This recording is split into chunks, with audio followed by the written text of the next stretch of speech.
John Martinez, a young police officer recently promoted, patrols the bustling streets of the Bronx in New York, accompanied by his experienced colleague, Officer Mike Kowalski.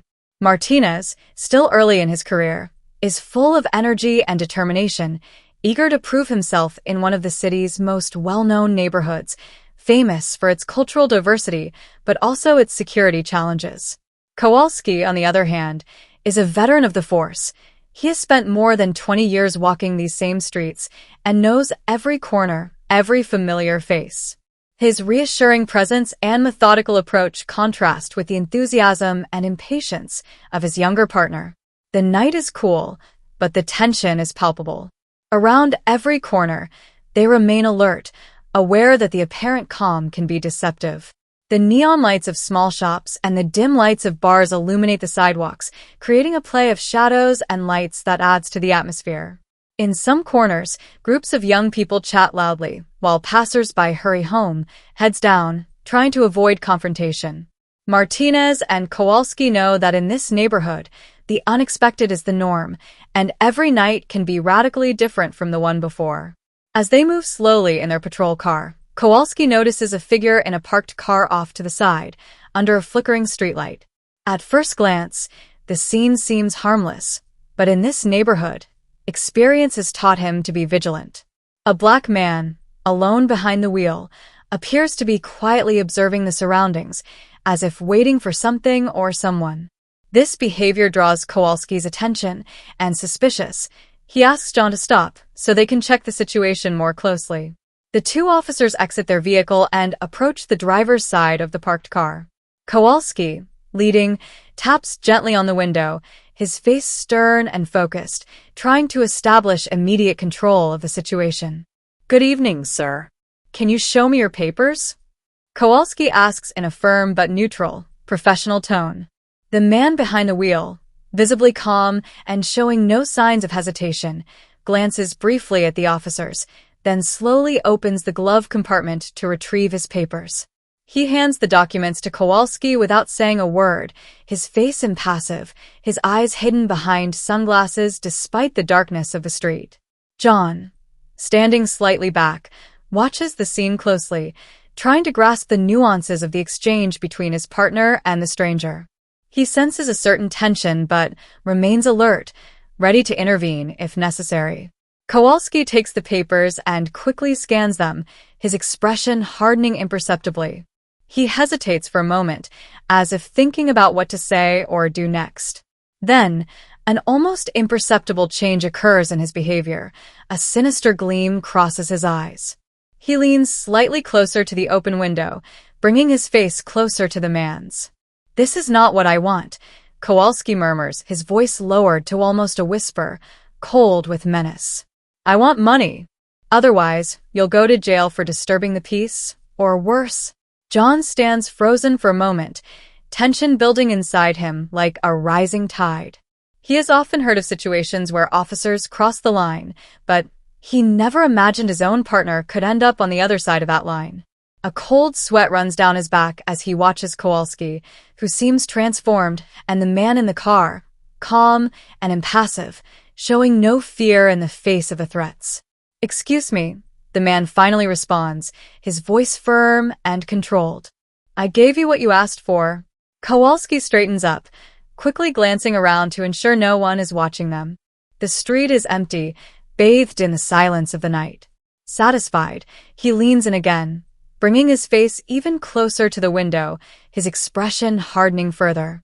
His voice becomes a threatening whisper, almost a sinister promise. "You heard me. I want money. Otherwise, you end up at the station, and believe me, I'll make sure this ends very badly for you." John, his heart racing, slowly approaches Kowalski. He feels the adrenaline flooding through him, his mind torn between loyalty to his partner and his moral duty. "Mike, what are you doing?" he whispers, his voice tense, trying to stay calm to avoid escalating the situation. He hopes his colleague will realize the gravity of his actions and come to his senses, but Kowalski seems impervious to logic, lost in a spiral of domination and corruption.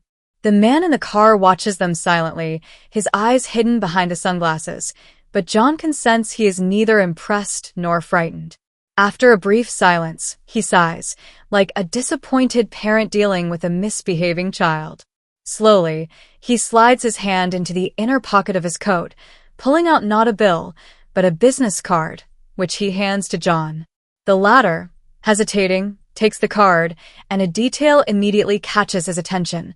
The name is printed in golden letters, gleaming under the faint light of the street lamp. In capital letters, he reads, Special Agent Derek Harris, FBI. The words take his breath away, and for a split second, he doubts what he's seeing, but the card is undeniably authentic. Kowalski stands frozen, as if petrified by the revelation that has just hit him like a sledgehammer. The business card in John's hands, the calm but incisive tone of the man behind the wheel, and his own threatening words come back to him like a brutal blow. Slowly, his face loses all trace of its usual confidence, his complexion pale, his lips trembling slightly. For the first time since working with him, John sees a glimmer of fear in Kowalski's eyes, a vulnerability he never knew existed. A heavy silence settles in, as if time itself has frozen. Kowalski swallows hard, his mind desperately trying to find an escape. He glances furtively around him, as though hoping for an exit to miraculously appear, but the street remains empty, and the walls of the nearby buildings seem to close in, trapping him in his own mistake. Derek Harris, still calm and impassive, breaks the silence with a chilling authority.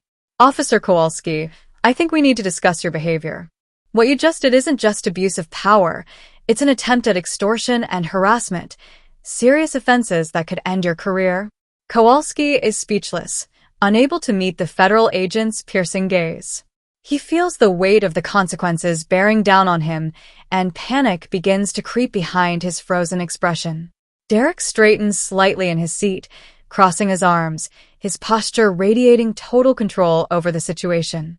He clearly knows how to handle tense situations and how to use silence to increase the pressure. John, standing next to his partner, is torn between relief and embarrassment. He has seen Kowalski cross the line, and although he's still a novice, he understands that this moment is crucial for his own career. He feels the urge to speak, but hesitates, preferring to observe. A part of him hopes Kowalski will take responsibility, but he also knows his partner's pride. Finally, in a desperate attempt, Kowalski tries to regain some semblance of control. Listen, Agent Harris, I think there's been a misunderstanding. It wasn't. I didn't mean to. But Harris interrupts him, his voice cutting off any justifications. You know, misunderstandings like this can lead you straight to the disciplinary board, not to mention potential criminal charges. He pauses, never taking his eyes off Kowalski. Or, if you prefer, we can also handle this formally and make sure it's included in every report that follows. Kowalski lowers his head, realizing that any attempt to justify himself will only worsen his situation. His voice breaks as he murmurs, I'm sorry, but his words sound hollow, as if he's apologizing more to mitigate the situation than out of genuine remorse. Derek Harris lets the silence hang for a moment longer before responding, his voice still cold. Apologies aren't enough, Officer Kowalski. It's time for you to own your actions. Then, turning to John, he adds, as for you, young man, you should consider what it really means to be a law enforcement officer. Choose your mentors wisely, because this profession demands integrity, not complacency. John, deeply affected by Agent Harris's words, feels a searing shame flood through him, not because of what he has done, but for everything he has allowed to happen, for every complicity he chose by taking the easy way out. The tension reaches a point of no return. In that moment, he finds himself plunged into a moral dilemma of unbearable intensity.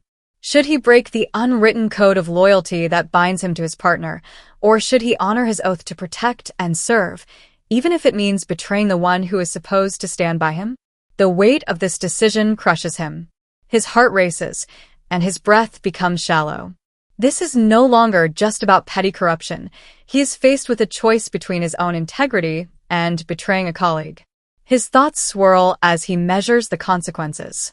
His intervention could ruin their careers, or worse, set off a chain of uncontrollable events. Slowly, without drawing attention, he steps back, putting some distance between himself and Kowalski. In a nervous movement, he slips his hand into his pocket and discreetly pulls out his phone. His fingers tremble as he dials the Central Precinct's number, each digit marking an irreversible step. Central.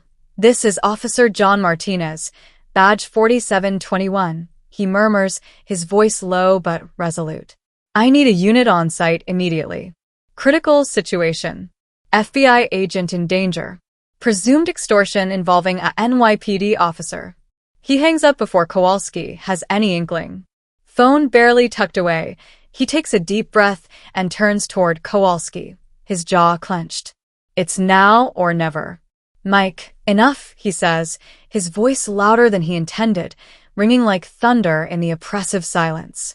This guy is a federal agent, and you're crossing a line that can't be erased. Kowalski jerks around, surprised, his gaze hard, unable to believe his partner would dare defy him like this. What? John, we're in the same boat, right? This guy is nothing but an insignificant obstacle. Who cares? No one's here to back him up. But John stares at him, unwavering, his gaze filled with a resolve he didn't know he possessed. No, Mike. This isn't just a small matter, and I'm not going to follow you down this path. You're playing with fire, and you're about to lose everything. If you keep going, you'll have me against you. A few meters away, Agent Harris, observing the scene from his car, takes note of every word exchanged, his relaxed posture concealing an absolute state of alertness. Silently, he raises his hands slightly in a calculated gesture to avoid any escalation. He knows backup is on the way, but he also understands that, at this moment, it's John's decision that will seal their fates. Kowalski swallows, trapped. He realizes that his own partner is ready to sacrifice their professional relationship to oppose him publicly in order to defend what he knows is right. The weight of this unexpected betrayal hits him, and for the first time, he feels fear creeping in. The sound of sirens grows louder, cutting through the oppressive stillness of the empty street. In moments, a squad of police vehicles screeches to a halt around them, forming a circle of metal and light around the scene. Officers leap out of the cars, weapons drawn, in perfect synchronization, each positioning themselves to secure Agent Harris and neutralize any potential threat. The police captain steps slowly out of his vehicle, casting a sharp, penetrating glance around him. He approaches John, who remains still, then moves toward Kowalski, whose face crumbles as he understands the gravity of what has just occurred. A shiver of dread seems to pass through him as he meets his superior's eyes. The weight of his actions finally becomes clear to him, each questionable decision, each abuse of power standing as an insurmountable wall. Mike, drop it, the captain commands, his voice as cold and sharp as a knife. His jaw is clenched, and his eyes show no compassion. We received a call about an attempt to extort a federal agent. Do you know what that means? The authority of his words hangs heavily, leaving little room for mercy. Struck by these words, Kowalski freezes for a moment, his hands trembling. The notebook he was holding slips from his hand, falling to the ground with a dull thud. In a gesture of resignation, he slowly raises his hands in surrender, realizing that every escape route has now closed. The officers move forward cautiously. One of them picks up the notebook, while another places a firm hand on Kowalski's shoulder. Mike Kowalski, you are under arrest for attempted extortion and abuse of power, the officer states, reading him his rights with the same rigor reserved for the most heinous criminals. As they handcuff him, Kowalski casts a desperate glance at John, a final silent plea for support, or perhaps for some form of leniency. But John looks away, his jaw clenched, a mixture of sadness and disappointment in his eyes. He knows this moment marks the end of their partnership and, in a way, the end of the man he thought he knew. Meanwhile, Agent Harris observes the scene calmly, his features neutral, but a glimmer of approval in his eyes. He recognizes in John's gaze a moral conflict overcome, a personal victory, and perhaps the beginning of a new way of seeing things. As Kowalski is led to one of the cars, his hands cuffed tightly behind him, John watches him fade away, surrounded by the officers. He takes a deep breath, letting the cool air fill his lungs, attempting to calm the storm brewing inside him. He knows this moment will be etched in his memory forever. He has just broken an unspoken pact, the blind loyalty between partners. But he feels no regret, only a strange sense of liberation, as though a weight he didn't realize he was carrying has finally been lifted from his shoulders. Watching Kowalski disappear into the patrol car, John senses that his life has taken an unexpected turn. His entire journey as a police officer plays out before his eyes, the hours of patrols, arrests, investigations shared with Kowalski. He remembers their early days, the camaraderie that had been built, the confidences exchanged, and he wonders how his partner ended up like this, lost in arrogance and abuse of power. Perhaps somewhere he could have seen the warning signs. Maybe he was blinded by misplaced loyalty, a devotion that pushed him to silence certain doubts. But today, he chose to break that silence. The captain returns to him, a look of understanding and respect in his eyes. I know this isn't going to be easy for you, John. This kind of decision never comes without consequences, he says in a grave tone. Some of your colleagues will look at you differently, maybe even turn their backs on you. But keep in mind that what you did today is the mark of an upright man, someone who can be trusted. We need more people like you in this unit. The captain's words resonate with John, offering some comfort, but he knows that the trial is just beginning. He expects side-eye glances, murmurs in the precinct hallways. The police, with their unwritten code of honor, don't easily forgive those who betray the family. Still, deep down, he knows he had no choice. This decision, as heavy as it was, came from his heart, from his values. And he secretly hopes that others will understand. Agent Harris approaches, extending his hand. I owe you one, Agent Martinez. Not many people would have had the courage to intervene. You did what had to be done, he says, sincere respect in his voice. John shakes Harris's hand, feeling a mutual gratitude that transcends words. I just hope it was worth it, he murmurs, almost to himself. Harris looks at him, his eyes hard but filled with a brotherly understanding. Justice doesn't always reward those who serve it, John. But it respects them. And with what you did, you've respected yourself. That's all that matters. Gradually, calm returns, and the police cars begin to pull away one by one, leaving behind a heavy yet necessary silence. John stands there for a moment, his hands in his pockets, watching the red and blue lights fade into the night. He knows a long road awaits him, one filled with doubts and self-reflection, but he accepts this reality, ready to face the consequences. As he prepares to head home, a strange serenity washes over him.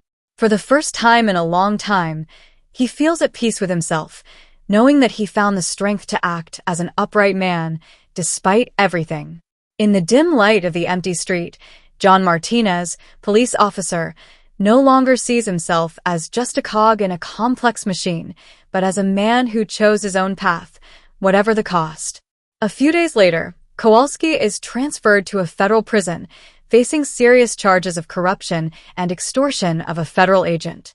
News of his arrest spreads like wildfire, and the case quickly makes headlines, with everyone eagerly lapping up the sordid details that emerge. The headlines speak of a shock within the NYPD and of corrupt officer exposed, and the media coverage shows no sign of easing, fueling speculation about a possible wider corruption network within the department. Inside the precinct, the atmosphere is tense. The offices, usually filled with camaraderie and laughter, are now marked by a heavy silence. Many of his colleagues, concerned about the implications of the case, now look at John with suspicion or mistrust.